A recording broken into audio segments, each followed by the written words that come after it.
Buenas tardes con todos. Buenas tardes, Paola. Buenas tardes, Javier. Espero se encuentren bien.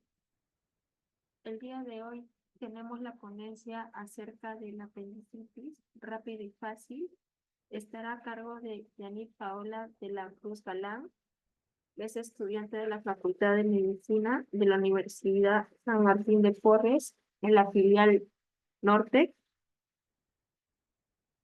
miembro de CIEMBE, ponente de Proyecto Hermano Mayor, coordinadora de auspicios y convenios CPRI de siempre del año 2022, pasante de la pasantía clínica en enfermedades metabólicas y hormonales REDEX en el año 2023, pasante en directora de CPA Sociembe en el año 2023 y subconsejera regional norte actualmente en el año 2024.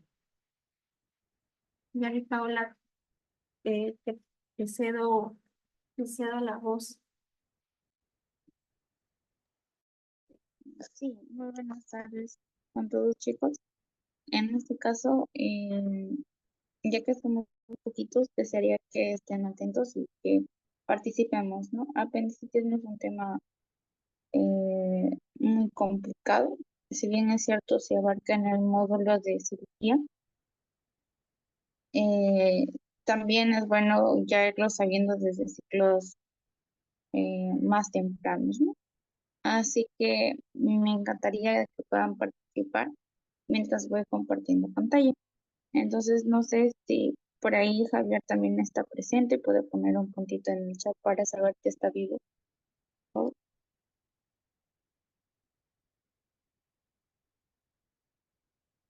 Y en el caso de siempre, no sé si podría colocar su nombre también para poder saber quiénes estamos dentro de sala.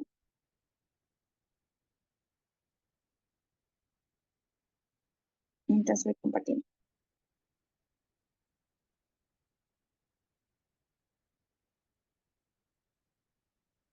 ¿Te permite compartir pantalla?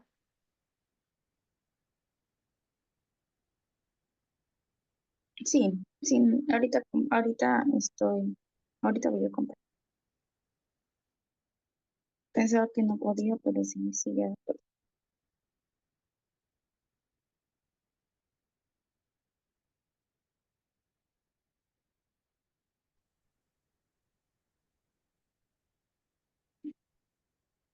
Ahora ahí se puede.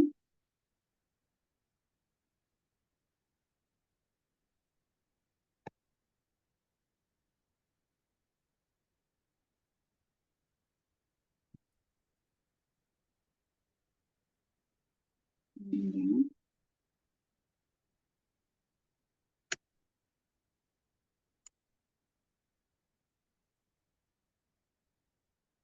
Ah, Desde el desde el otro no otro me no me permite permite compartir.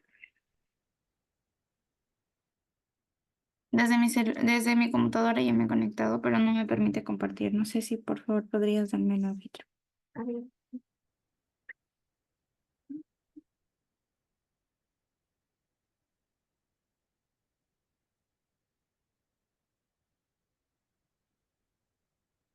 ya. Ahí, listo, ahorita sí. Así que, siempre me podrías decir tu nombre, por favor. Es Milagros. Milagros. Ok, Milagros y Javier. Javier aún no nos ha colocado algún puntito por ahí para saber que va a participar activamente dentro de la ponencia, pero esperamos que a lo largo de esta pueda participar, ¿ok? Entonces, comencemos. En esta oportunidad, pues vamos a hablar acerca de apendicitis. ¿Ok?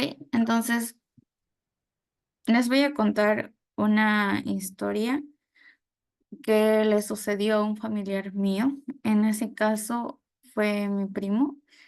Era pequeñito todavía y yo tenía 15 años, así que todavía no sabía mucho de medicina. Entonces, él, a pesar de que tenía 8 años, Un día amaneció pues con el dolor en la boca del estómago, por así decirlo, no sabía mucho señalar dónde le dolía.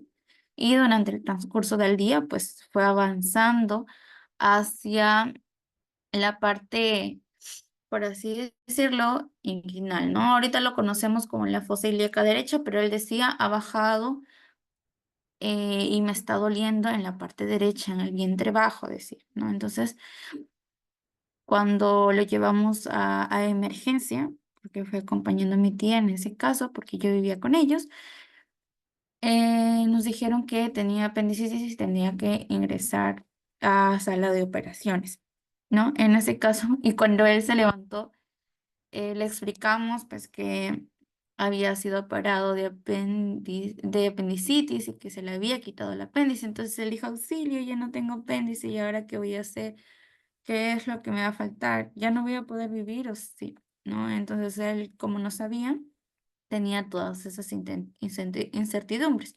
Entonces, ¿para qué sirve el apéndice? ¿Es un reservorio de microbiota o no sirve para nada, ¿no? Es lo que antes se creía, ¿no? Tal vez tengamos también esas dudas, pero ahorita en esta ponencia las vamos a aclarar. Por ahí, si hay una apendicitis aguda, también hay una apendicitis crónica. Esa también es una duda importante, ¿no? Pero más adelante vamos a saber cuáles son las respuestas a estas dudas. Ok, entonces vamos a hablar puntos importantes como la anatomía y fisiología, que básicamente es la base de la comprensión de la apendicitis, porque si tú no comprendes anato y fisio, pues tal vez puedas memorizar el resto de cosas, pero se te puede olvidar más adelante, ¿no? Y recuerda que los conocimientos que vas adquiriendo, tú los vas a tener que aplicar, aparte de los exámenes, también los vas a aplicar en el ENAM, ¿no? Entonces, estos conocimientos tienen que ser duraderos. Entonces, luego tenemos la epidemiología, la fisiopatología, que es otro punto también muy importante, el diagnóstico también, em, porque hay algunas maniobras que se tienen que realizar con el paciente. Recordemos que el diagnóstico de la apendicitis es básicamente clínico, así que tenemos que conocer estas variables, estas maniobras, perdón. El manejo, pues, es, por así decirlo, fácil, porque hasta una persona que tal vez no estudió medicina sabe que el manejo de una apendicitis pues es principalmente, en la mayoría de las veces, tiene una resolución quirúrgica, ¿no? Entonces, ya por ahí se podría decir que esta parte es un poco más sencilla. Y luego la parte de complicaciones, que también es importante que la revisemos. Ahora, continuamos. Entonces, mm, Milagros, cuento. Apendicitis.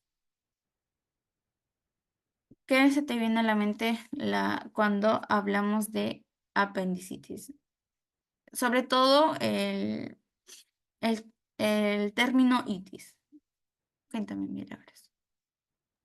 Bueno, como ve el PPT dice que es inflamación del término griego. Claro. Ajá. Y ahí en Siempre el término. perdón, pero Ah, lo que se viene a la sí, mente es un dolor agudo. claro. Ujú. Muy bien, entonces apendicitis, la palabra itis, siempre tú cuando escuchas la palabra itis, pues va a ser inflamación. Eso va a significar inflamación. Palabra itis, inflamación. Por ejemplo, no sé, gastritis, inflamación del estómago. Por ahí tenemos una colitis, inflamación del colon, ¿no? Entonces, todo lo que tenga itis es inflamación, ¿ya? Entonces, si es apendicitis, va a ser una inflamación del apéndice. Ahora, la palabra aguda es, como acá también lo menciona, un síntoma, un signo o una enfermedad que sea de corta duración. Si es agudo, significa corta duración. Si es crónico, ya significa que ha pasado un tiempo que no ha sido tratado y ya esa enfermedad se volvió crónica. Sin embargo, la palabra aguda es corta duración. Por lo tanto, la apendicitis aguda es la inflamación del apéndice de manera repentina y que dura poco tiempo. ¿Ok? Entonces, hasta ahí vamos definiendo qué es apendicitis. Bien. Ahora, seguimos. Siguiente. Entonces, no sé en qué ciclo están ustedes. En el caso de Milagros, ¿en qué ciclo estás? Pasa tercero. Tercer ciclo, ¿ok? Y Javier, no sé si Javier estará por ahí, pero bueno. Si estás por ahí, Javier, nos estás escuchando, puedes dejar tu ciclo en el chat. Si no, continuamos. Entonces, Milagros. En tercer ciclo, ¿qué asignaturas se están llevando?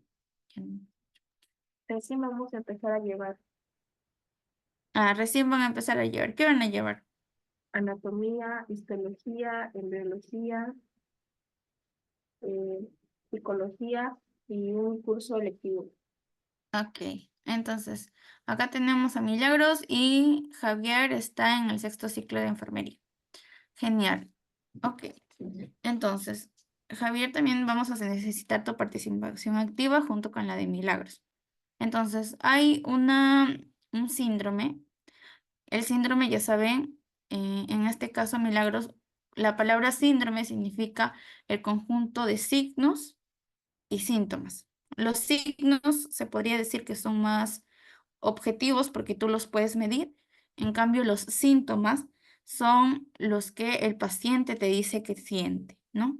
Por ejemplo, te dice, siento dolor, es un síntoma, ¿no? ¿Por qué es un síntoma? Porque el paciente te está diciendo, siento esto. Puede que lo sienta, puede que no lo sienta, pero es un síntoma. Y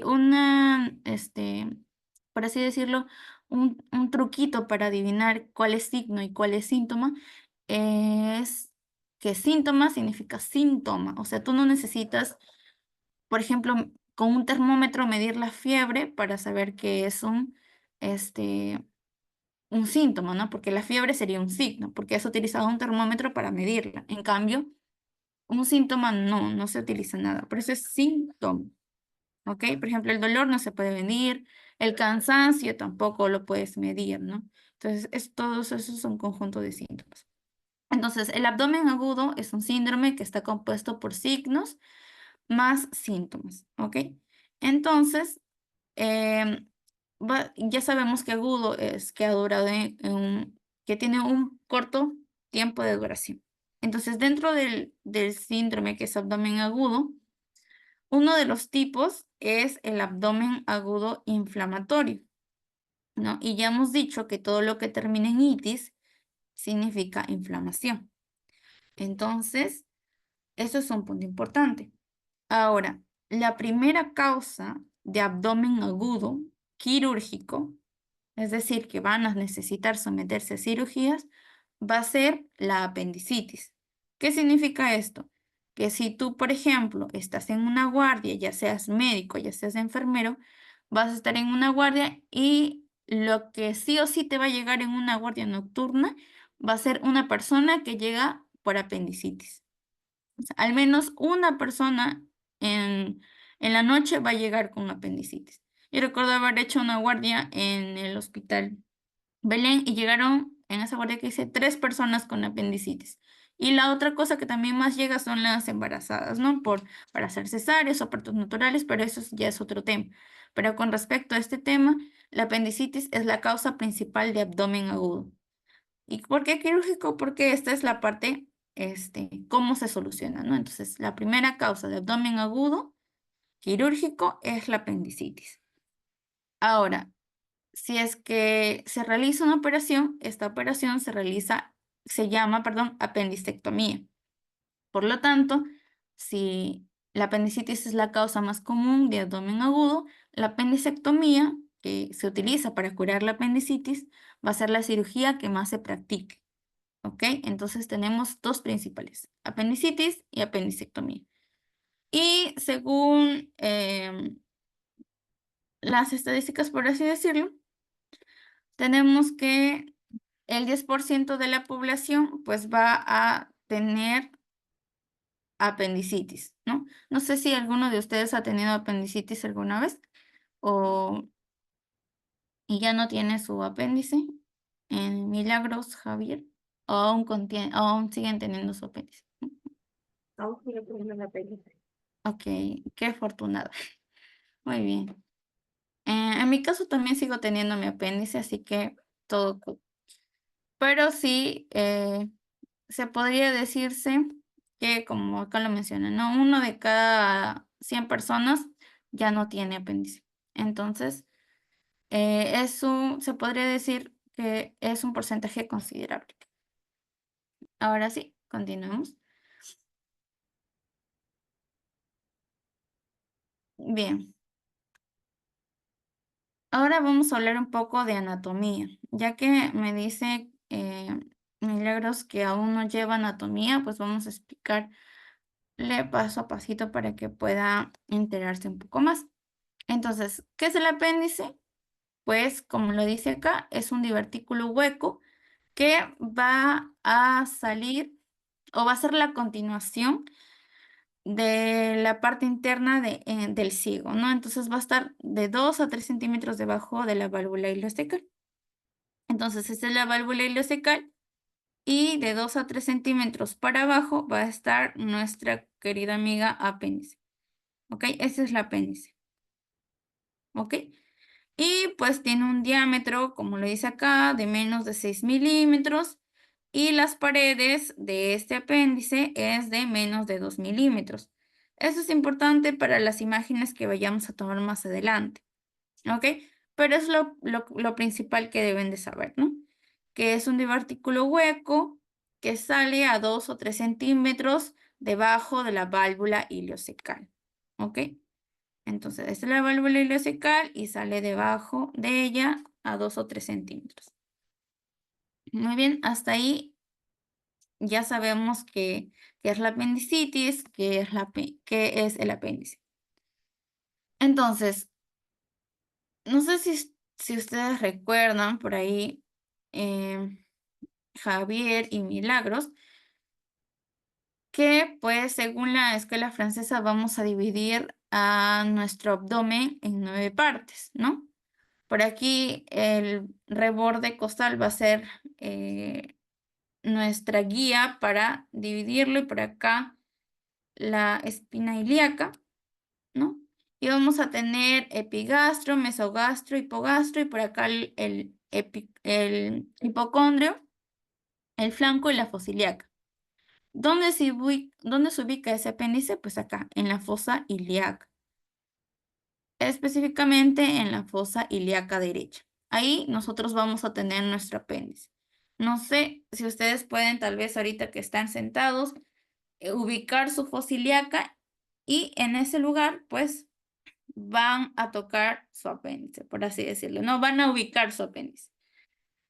Ok, entonces ya sabemos que el apéndice está debajo de 2 o 3 centímetros de la válvula ileocecal y también que se encuentra en la fosa ilíaca derecha. ¿Ok? Tenemos que tener en cuenta esos datos. Bien, aquí como lo ven, debajo de nuestro humano que hemos presentado ahorita, nuestro humano de acá está en la fosa ilíaca derecha y aquí está su apéndice. ¿Ok? Entonces, la anatomía apendicular. En este caso, esto también es importante que lo sepamos porque también se preguntan en los exámenes. Es la ubicación de nuestro apéndice.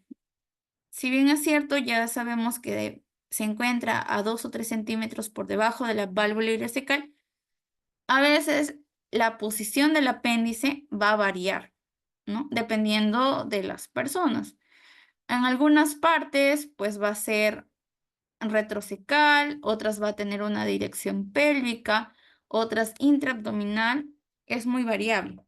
Pero en los exámenes lo que preguntan es cuál es lo más frecuente, ¿ok? Y la posición más frecuente del apéndice es la retrocecal. Retrocecal ascendente. ¿Y cuál es la retrocecal ascendente? Pues esta de acá. Es la más frecuente, ¿no? Para atrás y para arriba. ¿Ok?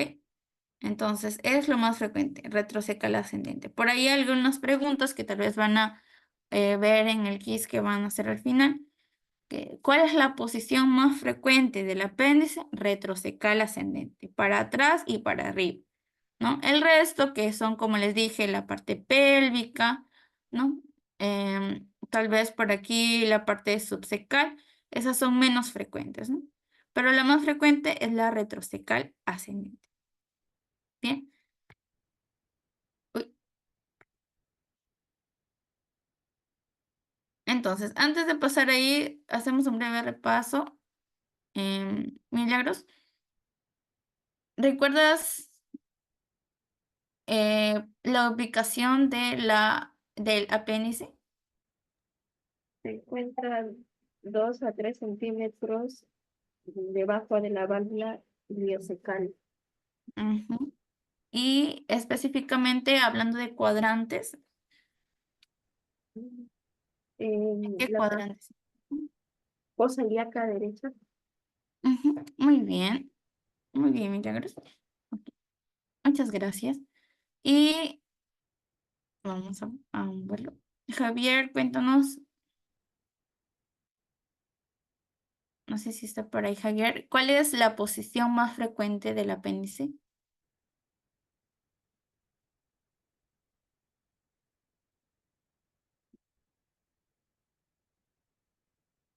No dónde se encuentra, sino la posición específica. No sé, ¿hay otro participante? Cristian. Si Cristian nos está escuchando por ahí, también puede responder si desea.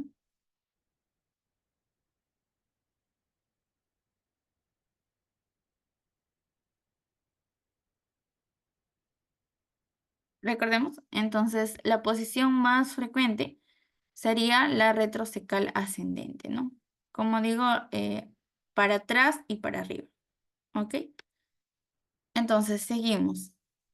Esto tal vez aún no lo han llevado o ya lo llevaron, o si no lo recuerdan, acá le vamos a recordar. Uy, ya. Tenemos a...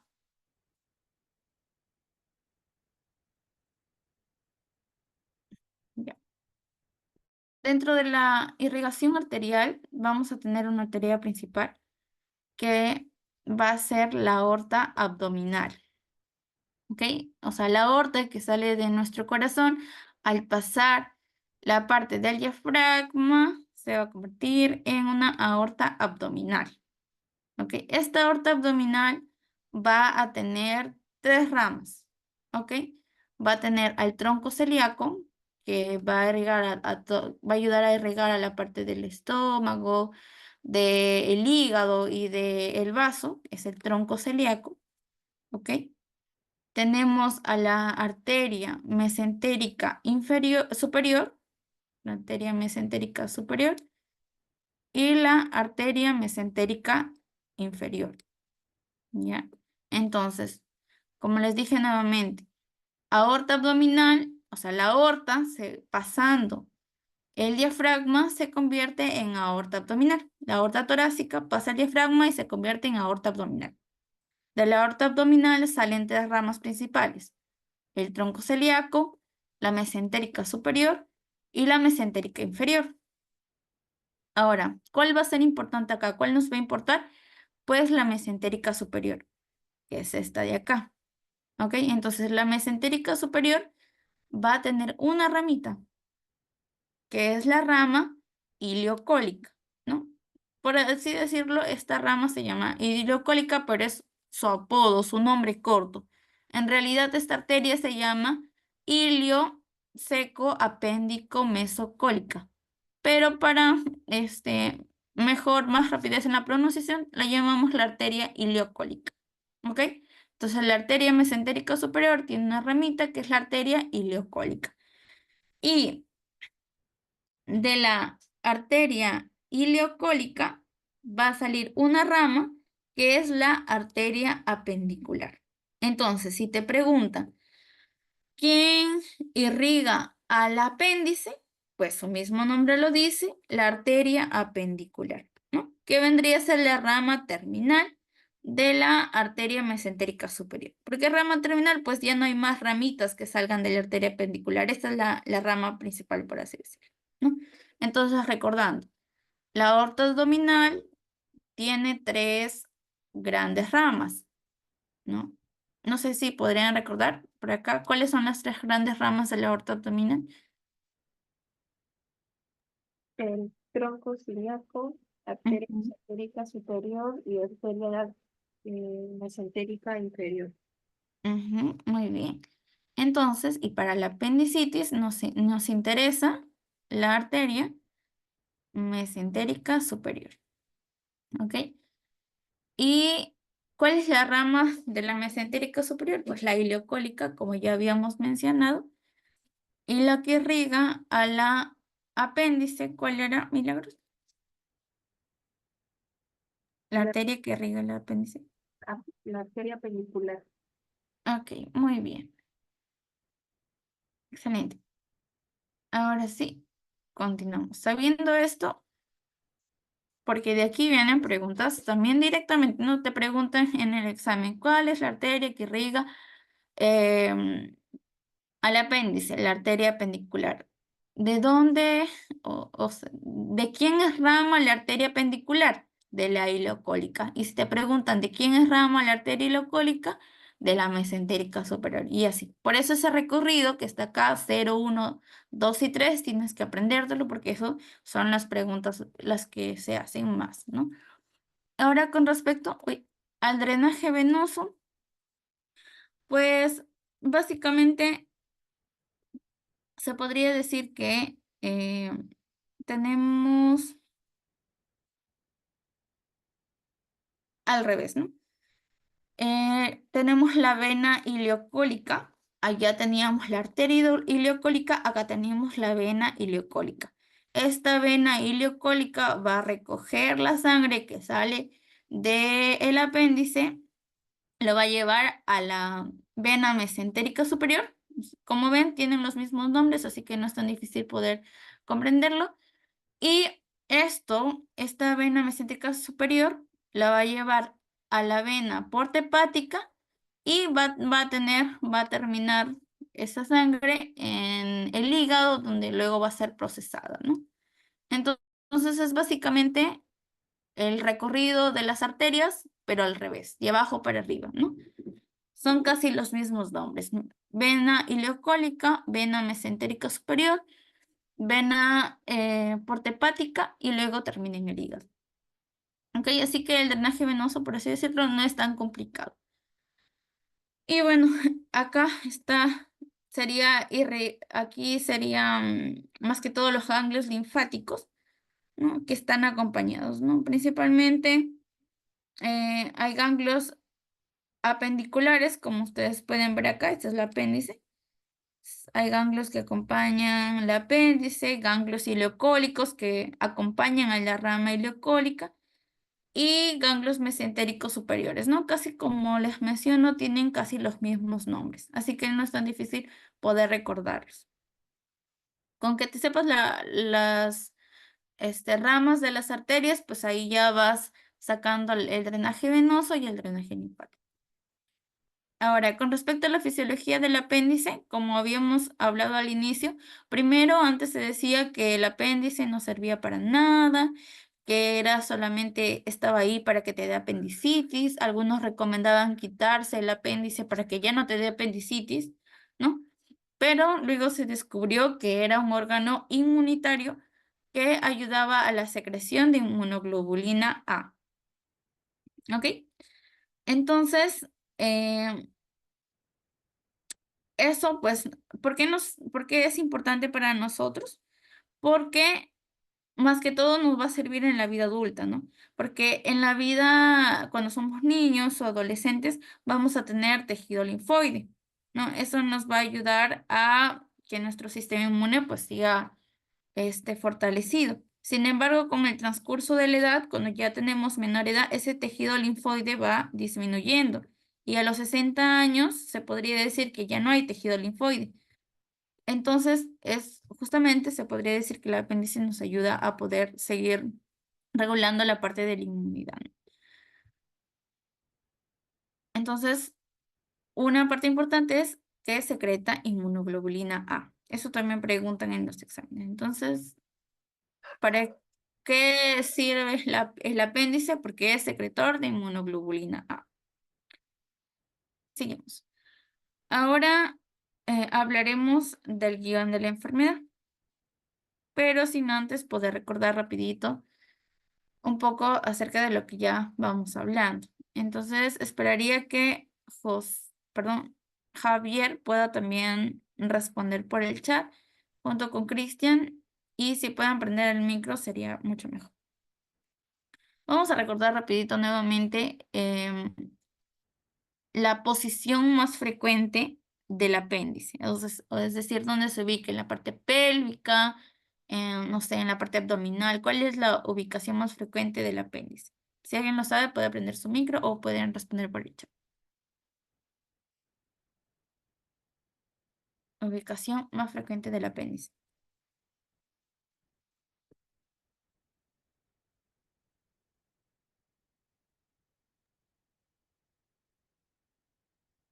Para retrocecal ascendente. Ujú.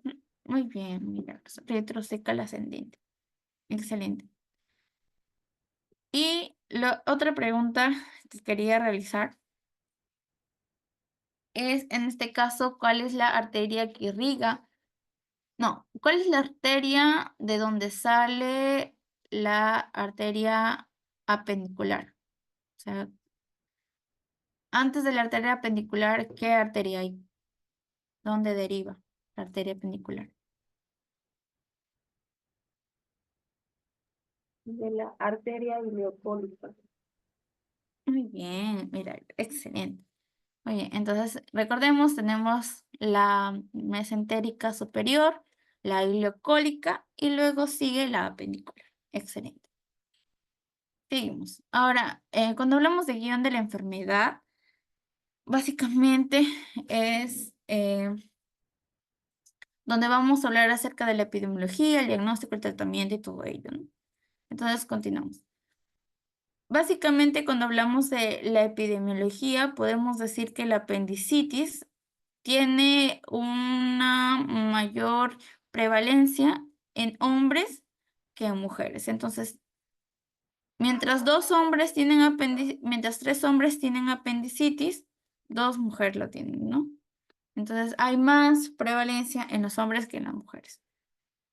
Y por otro lado, cuando hablamos de la edad, vemos que tiene mayor prevalencia dentro de los 10 a 30 años, ¿no? Eso no quiere decir que a un anciano no le pueda dar apendicitis o que a un niño menos de 10 años le pueda dar apendicitis, no, sino significa que aquí es más lo que prevalece.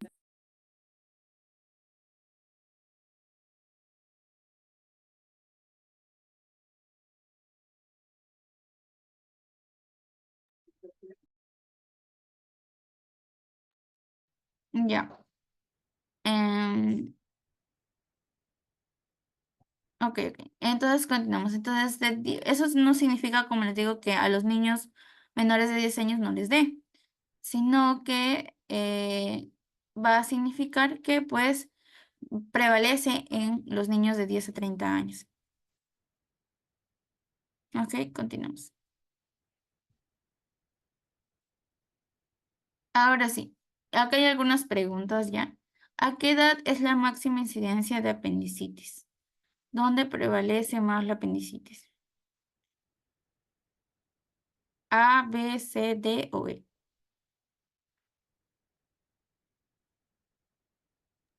La Ok.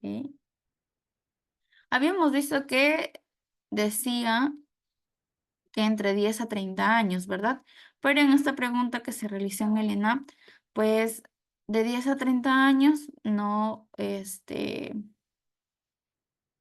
no está la opción. Entonces, marcaríamos lo más cerca, que sería de 10 a 20 años. Correcto. Siguiente, por ahí vemos la respuesta, que sería de 10 a 20 años. Aquí está también, ¿no? ¿Cuál es la posición más frecuente del apéndice secal? la B. La B, retrocecal ascendente. Muy bien. Excelente. Ya. Como tú puedes ver, Javier y Milagros, esas son preguntas que han venido en el ENAM. Entonces, Son preguntas fáciles que si tú sabes la teoría, pues las vas a poder responder, ¿no? Porque puede que tú te equivoques en los casos clínicos, tal vez por ahí pueden ser muy ambiguos, pero en las preguntas directas que son parte de anatomía o de epidemiología, tal vez, son preguntas fijas que tienes que saber sí o sí. En la parte de fisiopatología, pues sabemos que dentro del apéndice vamos a encontrar, recordando un poco la histología, 4 capas, ¿no? La capa serosa, la muscular, la submucosa y la mucosa, ¿no? Y por acá está la luz en este caso, la luz del apéndice, ¿no? Como es como un tubito, va a tener que tener una luz, ¿verdad? Entonces, eso es lo que recordamos. Y al costado van a tener los...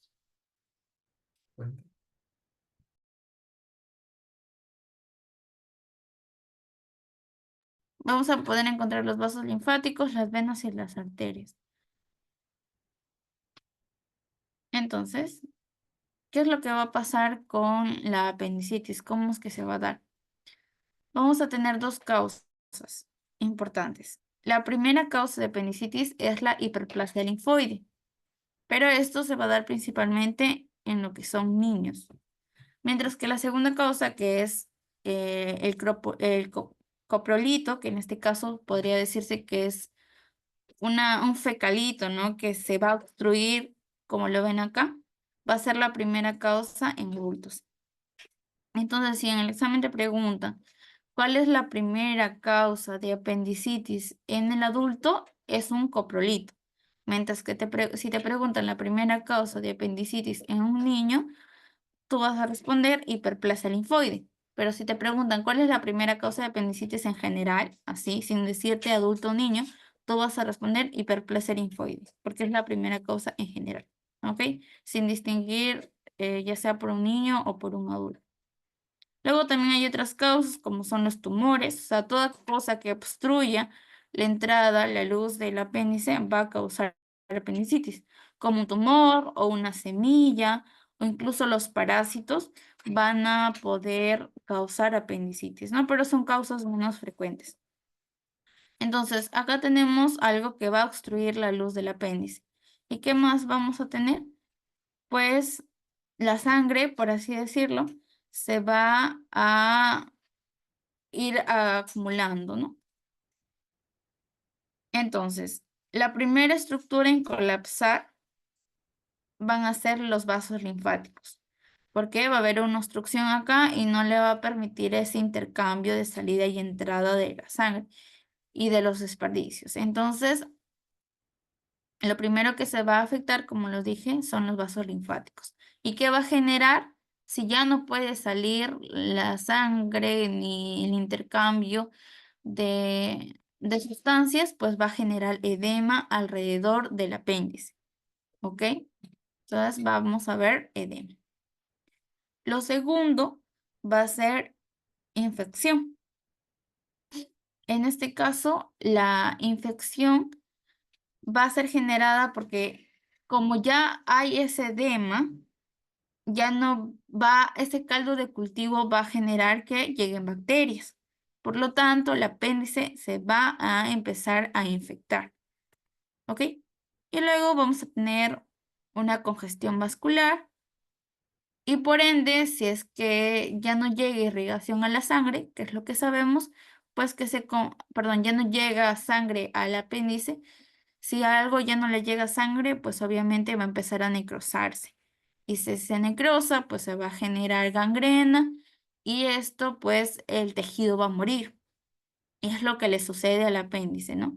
En muchas de las ocasiones. Se infecta, ya no le llega irrigación y por lo tanto empieza a morir el tejido. Y es acá donde hemos visto que una vez de que se hace la gangrena, el tejido se debilita y se perfora. Y si se perfora, pues viene un término que se llama peritonitis, ¿no? Que por ahí dice, no, tuvo apendicitis, pero ya se volvió peritonitis. Es porque el apéndice se hizo una perforación y toda la infección que estaba aquí acumulada salió. ¿Ok? Entonces, a eso se refiere con el término. Ahora sí. Ahora, esto es importante saberlo porque de acá van a derivar las fases de la apendicitis. O sea, la apendicitis, la evolución va a tener fases. Va a tener la fase edematosa, la fase infecciosa, la fase gangrenosa y la fase perforativa, ¿no? Por eso es importante saberlo. Y sale de aquí mismo, de la fisiopatología. Entonces vamos a tener 4 fases, como lo vemos acá. La fase congestiva, edematosa o catarral se da en aproximadamente las 4 o 6 horas iniciales, ¿no? Acá vamos a tener la presencia de hiporexia, la presencia de dolor visceral y de náuseas. Dolor visceral básicamente se refiere al dolor que te da en la boca del estómago, ¿no? Tú no sabes dónde está el dolor, tú no sabes en qué, a dónde señalar cuando te duele. Tú dices, ¿dónde te duele? Pero te duele todo, dices, ¿no? Me duele todo. Lo señalo con la palma de mi mano, me duele aquí, pero no sé exactamente dónde me duele. Esa es la fase catarral o congestiva. Luego tenemos la fase flebonosa supurativa, que dura aproximadamente 6 horas, ¿no? Sabes que en medicina es muy variable, pero se ha descrito que dura aproximadamente 6 horas. Y aquí ya el dolor que se encontraba generalizado en todo el abdomen se empieza a localizar, ¿no? Entonces ya tú sabes que puedes señalar, tú le dices a tu paciente dónde te duele y con un solo dedo tú le puedes decir, ¿no? Con la punta de tu dedo señálame dónde te duele. Entonces él ya te puede decir, me duele en esta posición, me duele en mi fosa ilíaca derecha, ¿no? Porque ya han pasado ese tiempo y el dolor ya ha ido avanzando, ¿no? Ya ahí podríamos sospechar que estamos en una fase supurativa o flebonosa. Luego tenemos la fase gangrenada y necrótica. Como ya te dije, como hay una obstrucción de la irrigación, entonces esto ya empieza a gangrenarse, ¿no? Después de 12 horas aproximadamente de tener el dolor. Y acá, cuando ya hay una gangrena, empieza a aparecer la fiebre y aumentar los leucocitos. Acá, pues, ¿de qué vamos a hablar de estas bacterias? Pero es importante que desde ahorita ya vayas conociéndolas, qué bacterias van a prevalecer en nuestro intestino. Y en este caso, en la apendicitis. Y luego se perfora, ¿no? Y acá hay una irritación peritoneal, puede llegar a peritonitis, como ya habíamos conversado, y hay un signo de rebote que esto más adelante vamos a hablar de qué se trata. Entonces, nuevamente acá este dibujito nos puede ayudar a identificarlo. Tenemos una etapa simple, catarral o edematosa, una flebonosa, la parte gangrenosa, como ustedes pueden ver acá, ya se está necrosando, y acá cuando ya se perfora y sale todo el contenido infeccioso hacia el peritoneo. Entonces, es interesante cómo es que avanza esto, ¿no? Como ya lo habíamos mencionado, otras causas son la presencia de parasitosis, como enterobius vermicularis o trichuris trichuri. Las hernias también son causas importantes, aunque no tan frecuentes. Neoplasias, como el tumor carcinoide. Y las pepas de algunos alimentos, ¿no? Como acá podemos ver, ¿no? Como ya lo había mencionado, si algo que obstruya la luz del apéndice puede darte apendicitis. Y luego por acá tenemos a las bacterias que más predominan dentro de la apendicitis, que son la Escherichia coli, que es un bacilo gram negativo, junto con su compañera, que es la Bacteroides fragilis, ¿no? Esto es importante que también lo vayan aprendiendo porque, pues, es también preguntado, ¿no? ¿Cuáles son las bacterias que predominan dentro de una apendicitis, ¿no? Entonces tenemos a la Escherichia coli y al Bacteroides fragilis. Ambos son gram negativos, ¿ok? Continuemos. Ahora vamos a responder algunas preguntas. ¿Cuál es la causa más frecuente de apendicitis aguda? ¿Quién me dice cuál es la respuesta? ¿Te están diciendo apendicitis aguda? ¿No te están diciendo Muy bien, no te están diciendo si en adultos y en niños, sino te están diciendo en general. Por lo tanto, esta respuesta va a ser hiperplasia de folículos linfoides. Correcto, Javi. Ahora vamos con la siguiente pregunta. ¿Cuál es la causa más frecuente de apendicitis aguda en adultos?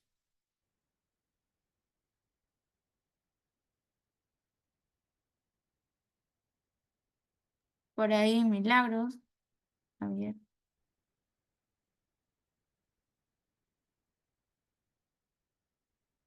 No te escuchamos, Milagros, si es que prendiste tu audio.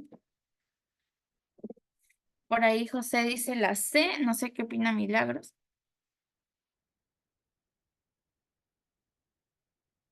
La C, un coprolito. Muy bien, la C también dice Milagros, entonces vamos a ver cuál es la respuesta. En adultos, pues es la C, ¿no? Ya habíamos dicho, la causa principal en adulto es la obstrucción por un fecalito o un coprolito, ¿no? Que algunos dicen que no es lo mismo, sin embargo aquí cuando estamos hablando de apendicitis, coprolito y fecalito, podríamos tratarlo como sinónimos, ¿no? En el caso de aquí de la apendicitis. ¿Ok? Pero ya en la parte más teórica pueden tener algunas diferencias. Pero tenemos acá, ¿no? Hiperplasia linfoide, como ya habíamos dicho, es más frecuente en nuestros niños. Ahora vamos a tener acá, ¿no? ¿Cuál es la causa más frecuente de apendicitis en el niño? Rapidito para que lo saquen, eso está. Y sí, por ahí dice E. No sé si Milagros da otra opción, da más, da menos.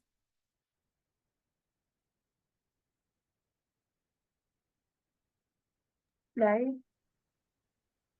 La E. Muy bien, hiperplasia linfoide. Ok, perfecto, correcto.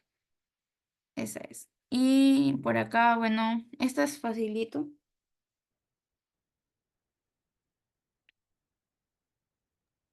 La D. Ya por aquí dice la D. Y por ahí, ya. Recordemos que la causa más frecuente de apendicitis, cuando nos dicen en general, recordemos que habíamos dicho que es hiperplasia linfoide. Cuando nos dicen en general, si no nos dicen en niños ni en adultos, es hiperplasia linfoide. Pero si nos dicen en adultos, va a ser coprolito. Si nos dicen en niños, es hiperplasia linfoide. Pero si nos dicen así, sin especificar en qué etapa, en qué grupo etario, pues va a ser hiperplasia linfoide sí o sí.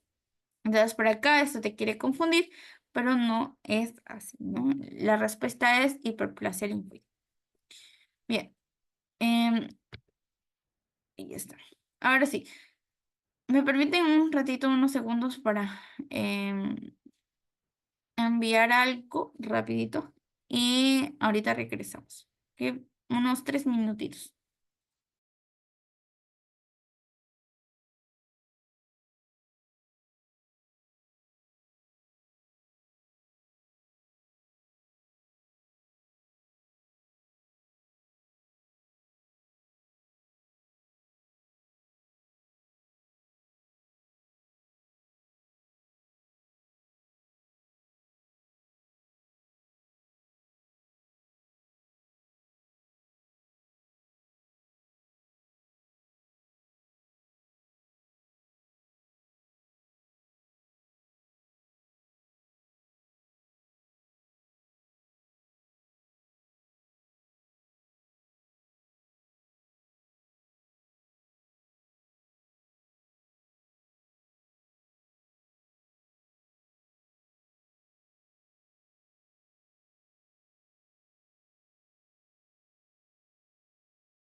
Ok, continuamos.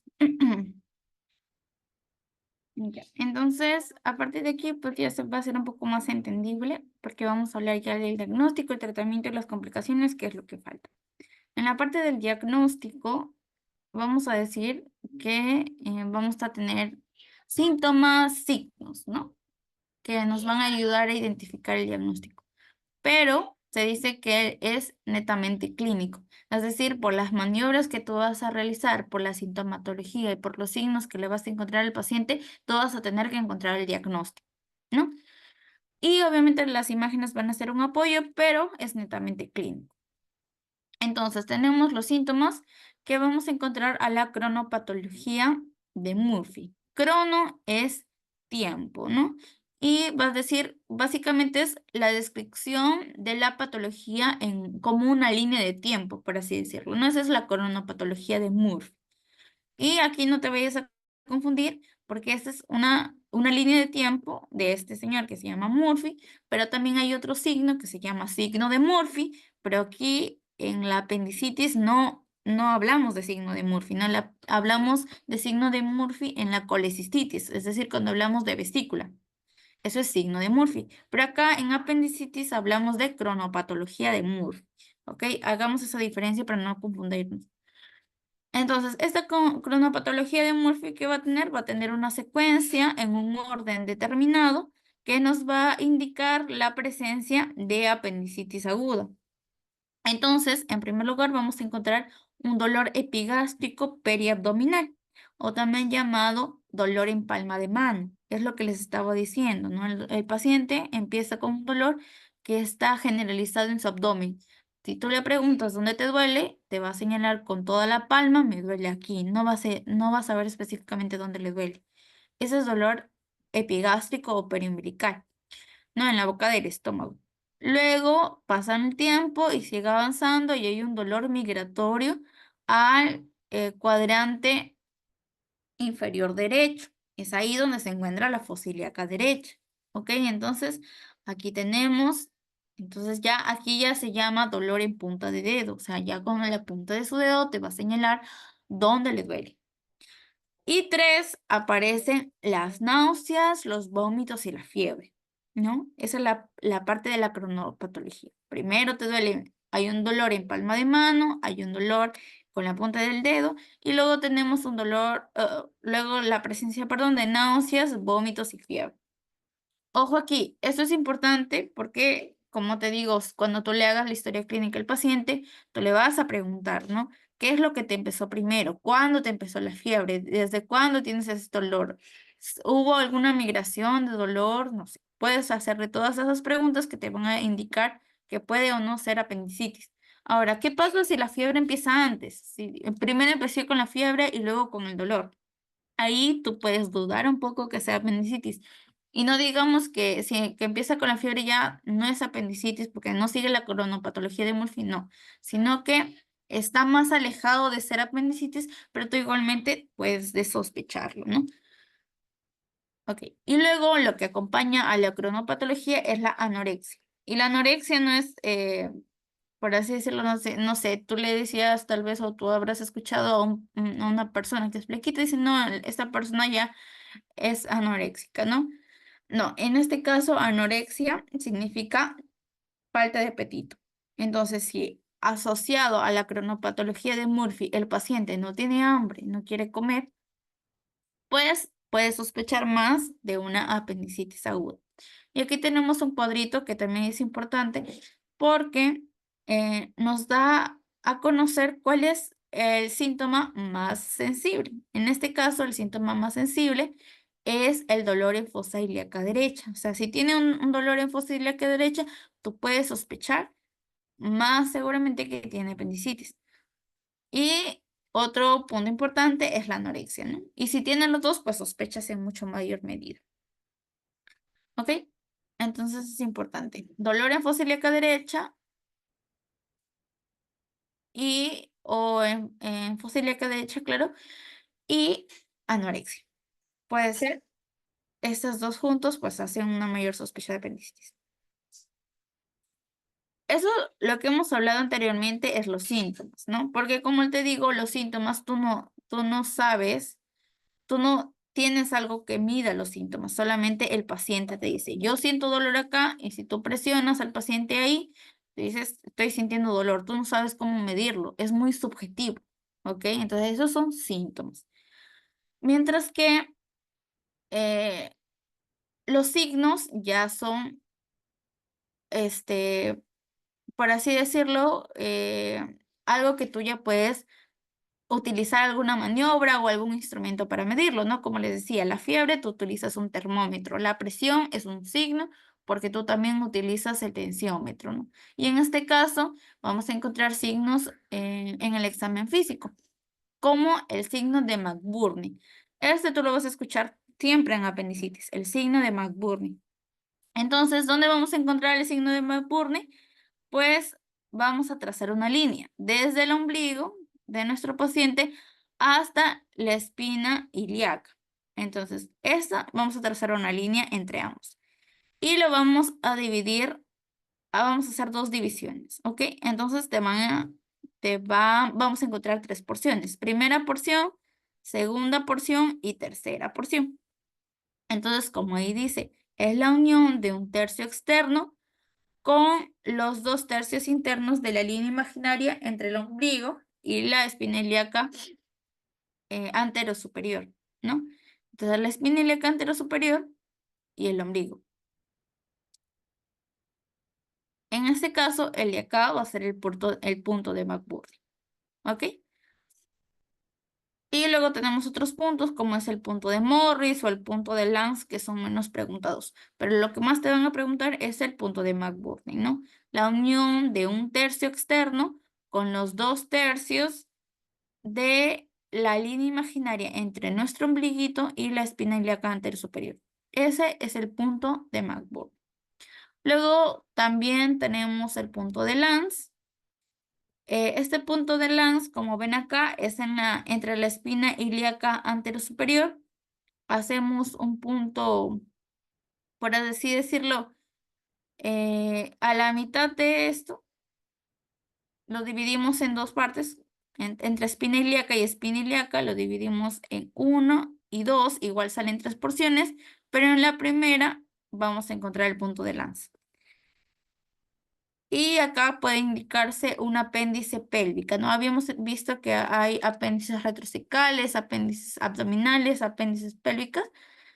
Ese punto de Lance significa que puede estar la ubicación del apéndice en la parte pélvica. Ok, entonces tenemos el punto de McBurney y el punto de Lance.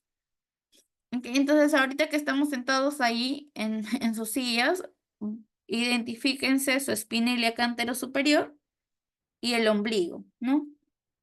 Identifíquense ustedes, exploren y por ahí van a trazar su línea imaginaria y en el tercio externo presionan y ese va a ser el punto de McBurney. No sé, tal vez si ustedes pueden ir haciéndolo para que puedan más o menos ubicarse en donde se encuentran. ¿Ok? Presionan y ese es el punto de McBurney. Si es que al presionar le duele al paciente, significa que es McBurney positivo.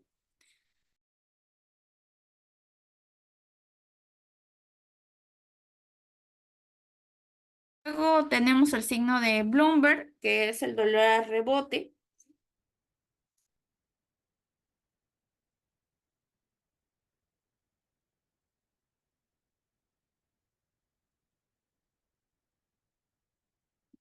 ¿Qué pasa? ¿Cómo es este signo de rebote?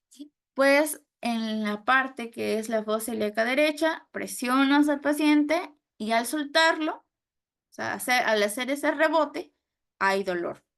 Ok, ese es el signo de rebote. Luego tenemos el signo de Rossby, que es que tú vas a presionar en el lado contralateral al dolor. Es decir, si el signo de, perdón, si el dolor es en la parte derecha, tú presionas en la parte izquierda y el paciente tiene que tener dolor en la parte derecha, como está acá, ¿no?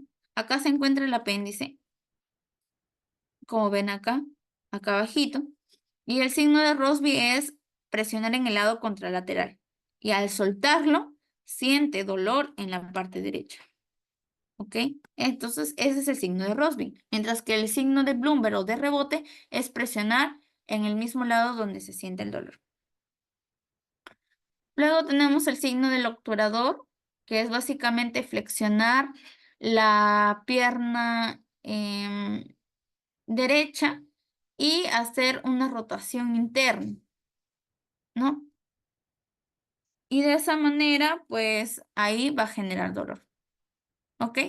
Entonces, todos esos son signos que tú puedes hacer en emergencia. De la misma manera, el signo de iliopsoas es que la pierna derecha, el paciente acostado, le haces una hiperextensión y también hay dolor en el apéndice.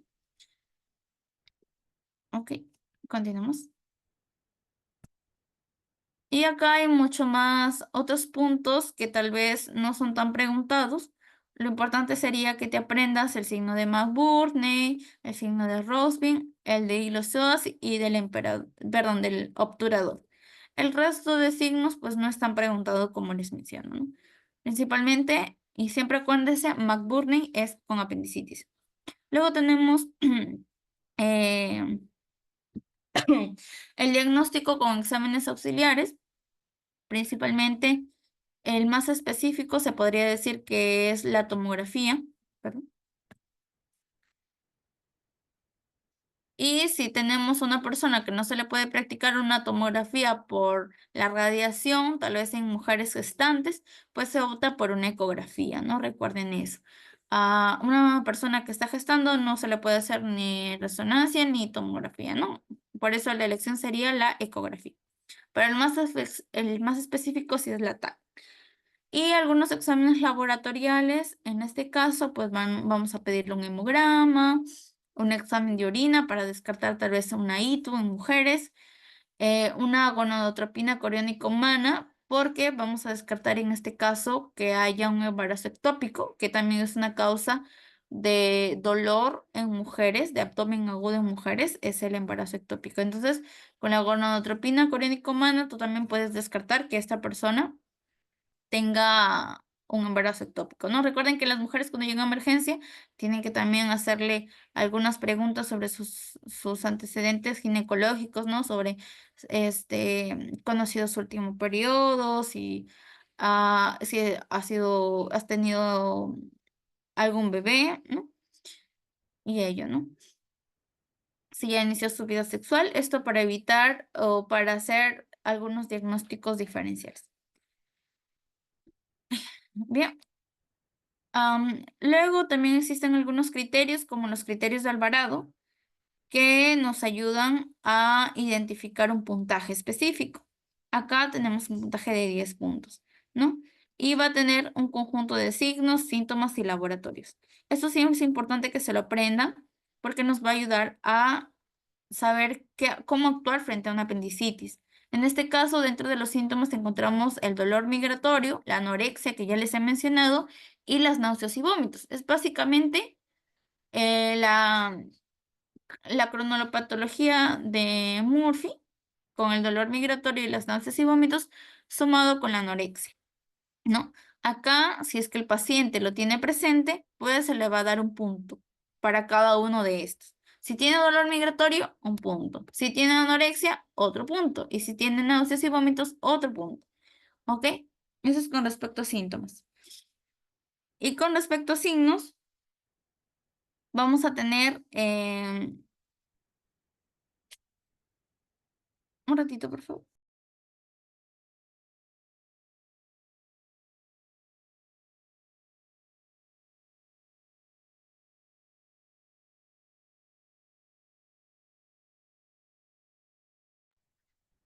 Ya. Entonces, tenemos signos que vendría a ser dolor a la presión, hiperestesia o rebote y fiebre. Acá el que tiene mayor puntaje es el dolor a la presión, es decir, el punto de McBurney, que es lo que ya les había hablado. Entonces, si te preguntan cuál tiene mayor puntaje dentro de los criterios de Alvarado, que así se llaman esos criterios, pues va a ser el punto de McBurney. Este tiene 2 puntos. ¿Ok? Luego tenemos el signo de rebote que ya habíamos explicado y la fiebre más de 38. Esos tienen un punto cada uno. Y luego los laboratorios, pues si hay leucocitosis más de 10.000, también tiene 2 puntos.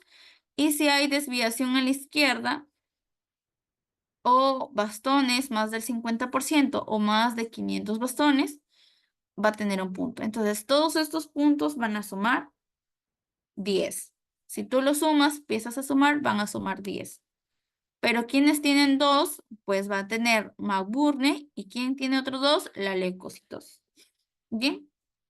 Ahora, ¿para qué te va a servir esto? Pues para saber cómo manejarlo. Si tu paciente tiene de 0 a 3 puntos, significa que tiene bajo riesgo de apendicitis. Y por lo tanto, tú puedes observarlo, ¿no? O puedes tener una observación domiciliaria y pensar en otros diagnósticos diferenciales, ¿no? Si no tiene apendicitis, ¿qué cosa tiene? Tú tienes que buscar cuál es la causa de su dolor o de toda su sintomatología. Esto sí tiene de 0 a 3 puntos. Si tiene de 4 a 6 puntos, tú tienes un riesgo moderado de sufrir apendicitis, ¿no? Estás en duda, no sabes. Por lo tanto, vas a hacer más estudios como una ecografía o una tomografía, o puedes hospitalizar al paciente y después de 12 horas volver a tomarles nuevamente los signos de los criterios de Alvarado y ver si es que el resultado es positivo o no, ¿no? Y si tienes de 7 a 10 puntos, pues alto riesgo de sufrir apendicitis. Ojo,